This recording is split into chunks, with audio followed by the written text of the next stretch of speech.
On a warm September night in 1996, inside a smoke-filled hotel room in Las Vegas, a young man was getting ready to go out. He looked in the mirror, adjusting a heavy diamond medallion against his bare chest. But before he put on his silk shirt, he strapped on something else.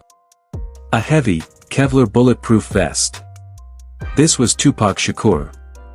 To the world, he was the most dangerous rapper alive, a platinum-selling force of nature who traded lyrical gunfire with anyone who crossed him. But if you were to look inside his travel bag that night, right next to the spare ammunition, you would have found a battered leather notebook. And inside that notebook were not death threats or gang manifestos, but delicate, handwritten poems about love, heartbreak, and the fragile beauty of a mother's tears. This is the great, unresolved paradox of modern American music.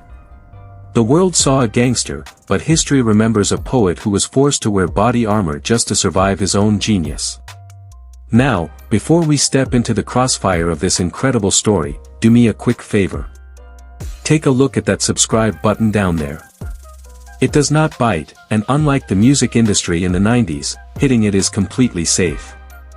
Go ahead and give that like button a gentle tap too, just to show it some love. It helps keep these historical deep dives alive, and honestly, it makes us look way cooler than we actually are. Done. Awesome. Now let us get back to the streets of New York, where this beautiful tragedy first began.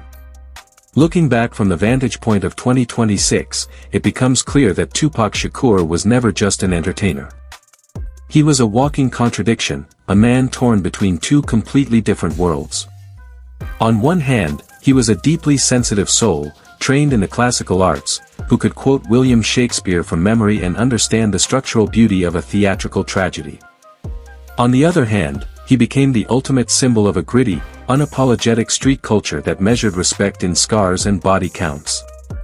He was a brilliant intellectual who often let his raw emotions burn down everything he worked so hard to build. He spoke with the moral authority of a civil rights leader, yet he lived with the chaotic energy of a rebel soldier.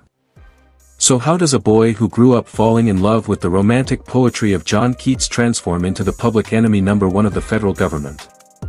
How does a kid from a penniless household become the most influential voice of a generation, only to have his life cut short at the tragic age of 25? To truly understand the art, we have to look past the media headlines, past the court cases, and past the diamond chains. We have to look at the fierce internal war that raged inside his mind. This is not just a story about hip-hop. This is a classic American tragedy about a brilliant mind caught in a deadly trap, and it all started long before he ever picked up a microphone. To understand the fire that burned inside Tupac Shakur, you have to understand the bloodline he inherited. He did not just grow up in a regular household, he was born into a revolution. His mother, Afeni Shakur, was a fierce leader in the Black Panther Party. In fact, while she was pregnant with Tupac, she was sitting in a New York jail cell, facing over 100 charges of conspiracy against the government, defending herself in court without a lawyer. She was acquitted just over a month before giving birth. Tupac grew up listening to the sounds of radical political debates instead of lullabies. His godfathers, his uncles, and his family friends were either in federal prison, on the run, or killed in shootouts with law enforcement. He was raised with a deep, systemic anger against oppression, a heavy burden for a child to carry. But the revolution did not pay the rent. By the early 1980s, the political idealism of the Black Panthers had collapsed, and the crack cocaine epidemic swept through urban America like a wildfire. Afeni, the brilliant activist, fell victim to the very addiction she once fought against. Tupac spent his childhood moving from Harlem to the Bronx, then to Baltimore, and finally to California. He was always the new kid, the broke kid, the kid wearing hand-me-down clothes with holes in his shoes. He watched his mother struggle with her demons, and he often had to scavenge for food. This extreme poverty created a deep, aching loneliness in him, a feeling that the world was an inherently hostile place that wanted to crush him and his family. Yet, amidst the chaos of poverty, a strange and beautiful light emerged. When the family moved to Maryland, Tupac was accepted into the Baltimore School for the Arts. This was the turning point where his dual identity was truly born. By day, he was studying classical acting, ballet, and jazz dance. He fell in love with Irish poetry and the dramatic structure of William Shakespeare plays. His teachers saw him as a once-in-a-generation theater talent, a boy who could command a room with just a glance. He became best friends with a young Jada Pinkett, finding a kindred spirit who understood his artistic ambitions. For the first time in his life, Tupac felt safe, surrounded by art, books, and people who valued his mind rather than his fists. But this artistic paradise was a fragile illusion. Every afternoon, when the school bell rang, Tupac had to leave the world of classical theater and take a bus back to the grim reality of the Baltimore slums. He was living a double life. In the classroom, he was an intellectual exploring the depths of human emotion. On the street corner, he had to blend in with drug dealers and gang members just to avoid getting robbed or beaten. He realized very early on that the world outside school did not care about his poetry or his acting skills. It only respected strength, money, and violence. This created a profound mental fracture. He knew he was a poet, but the world around him demanded he be a warrior, and that psychological tension would follow him for the rest of his days. By the late 1980s, the fragile stability Tupac found in Baltimore vanished when his mother relocated the family to Marin City, California. This was a rough, neglected neighborhood just north of San Francisco, and it was here that the street finally began to swallow the poet. He dropped out of high school, left home, and slept on the floors of drug houses or on the cold concrete of public parks. He was a brilliant mind completely adrift in a sea of hopelessness. To survive, he began selling small amounts of drugs, a choice that broke his heart because he saw how addiction had ravaged his own mother.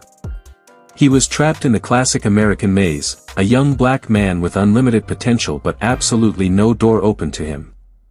Then came a small glimmer of hope. He landed a job with an alternative hip-hop group called Digital Underground. But he was not brought on as a star, he was a roadie and a backup dancer.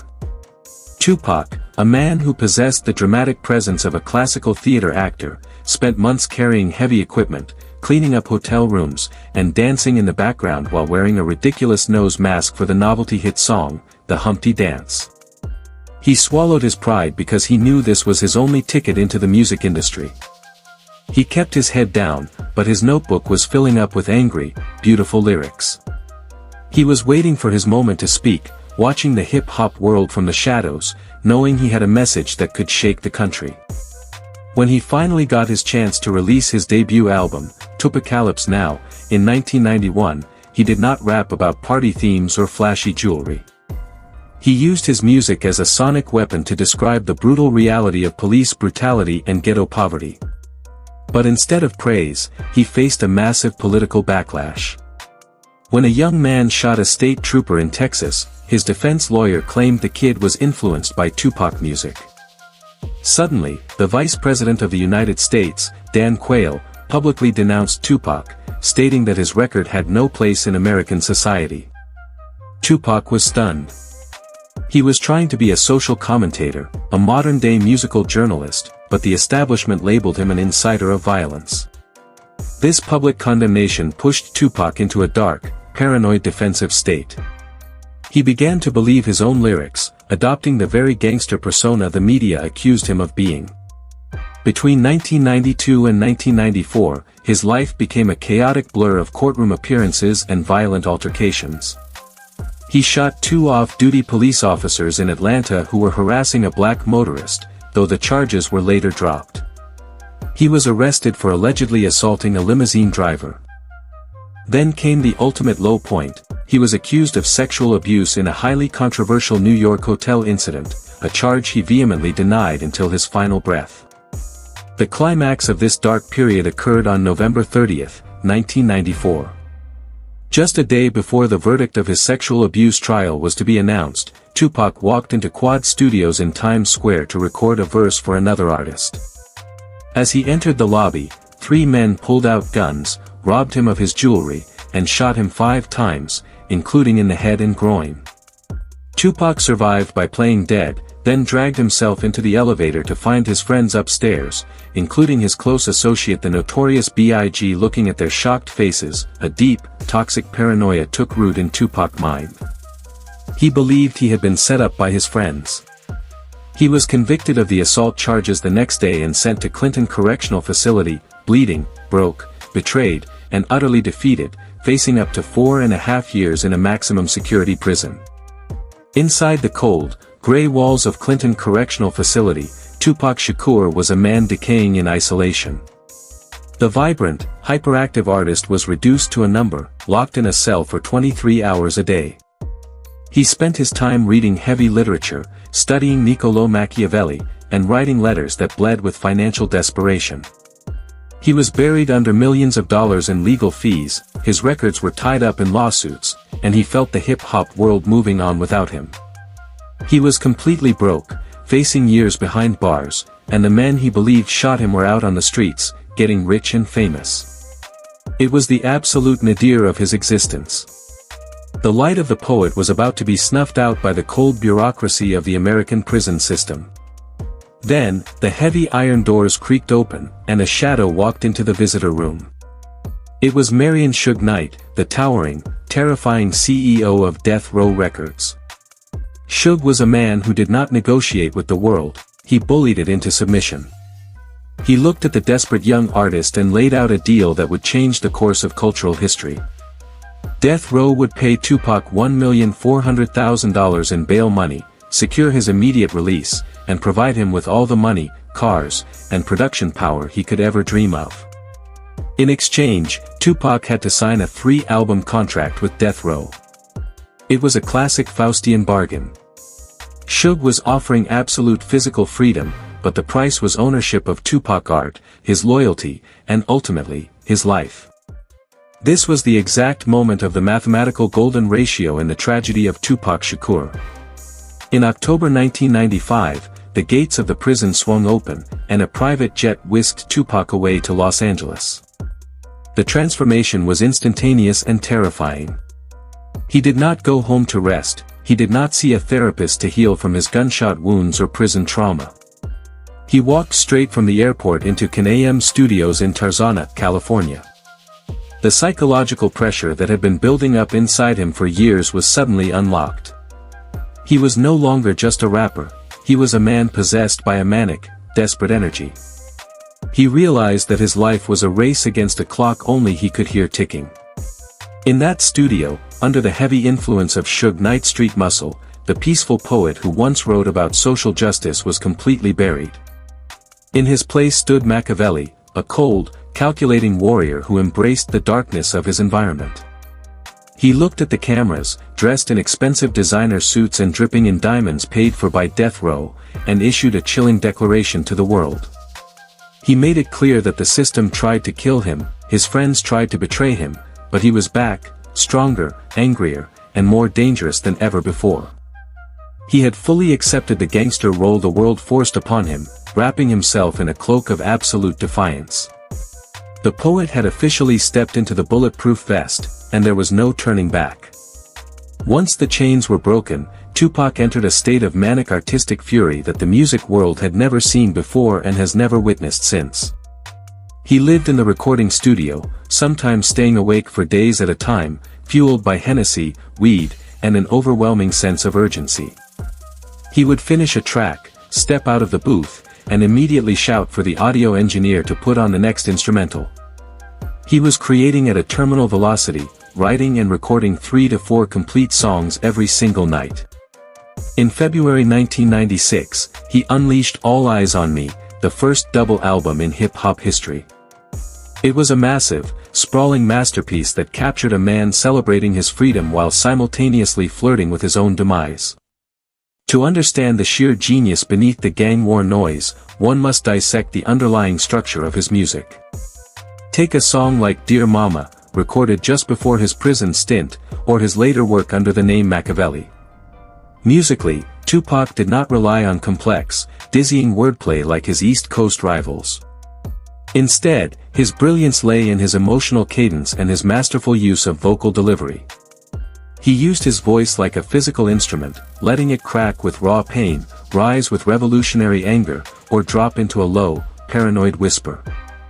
In his poetry collection, The Rose That Grew from Concrete, he wrote about a flower that managed to grow through a crack in the pavement, proving nature laws wrong by learning to walk without having feet. This was the ultimate metaphor for his technical style. He took the jagged, ugly realities of the ghetto and wrapped them in beautiful, melodic arrangements, creating a direct, visceral pipeline to the listener heart. But the massive commercial success and the millions of dollars rolling in only deepened the shadows around him. By the summer of 1996, Tupac was completely trapped in the toxic web of Death Row Records. Suge Knight had insulated him with real street gangsters, and Tupac felt a deep, distorted need to prove he was just as tough as the ex-convict standing guard around him. The East Coast versus West Coast hip-hop rivalry had escalated from a petty media dispute into a very real, very deadly Cold War. Tupac was convinced that his former friend, the Notorious B.I.G., and Bad Boy Records CEO Sean Puffy Combs were actively trying to have him assassinated. He stopped sleeping. He wore his heavy bulletproof vest even in the blistering California heat. He saw a sniper on every rooftop and a killer in every passing car. The brilliant poet had successfully conquered the music industry, but in doing so, he had become the main character in a violent, paranoid street drama that was rapidly spiraling out of his control. On the evening of September 7, 1996, the grand tragedy of Tupac Shakur reached its final act in the neon-lit desert of Las Vegas. After attending a Mike Tyson boxing match at the MGM Grand, Tupac and Suge Knight were involved in a violent scuffle in the hotel lobby with a rival gang member. Hours later, as they drove down the glittering Las Vegas Strip in a black BMW, a white Cadillac pulled up alongside them at a red light. A hand slid out of the window, holding a heavy pistol. 14 shots ripped through the quiet desert air. Tupac, who had taken off his uncomfortable bulletproof vest earlier that evening because of the sweltering heat, was struck 4 times. For 6 grueling days at the University Medical Center, his body fought for survival. But on September 13, at the tender age of 25, the poet's heart finally stopped beating. The final words Tupac left behind were not spoken on a deathbed, but were etched into the vast catalog of music he left behind. In his final artistic testament, published under the alias Machiavelli, he seemed to predict his own demise with an eerie, prophetic accuracy. He rapped about his own funeral, about being buried in a cemetery filled with thugs, and about the liberating peace that comes when the war of life is finally over. His ultimate epitaph remained that simple story of the rose that grew from concrete. He never claimed to be a perfect, flawless human being. He was a damaged, scarred flower that grew up in a place with no water, no sunlight, and no care. His flaws, his rage, and his violent missteps were simply the tears and scratches he suffered while fighting his way through the hard stone of the American dream. Looking back from the world of 2026, 30 years after that fateful night in Las Vegas, the echoes of Tupac Shakur are louder than ever. He was the first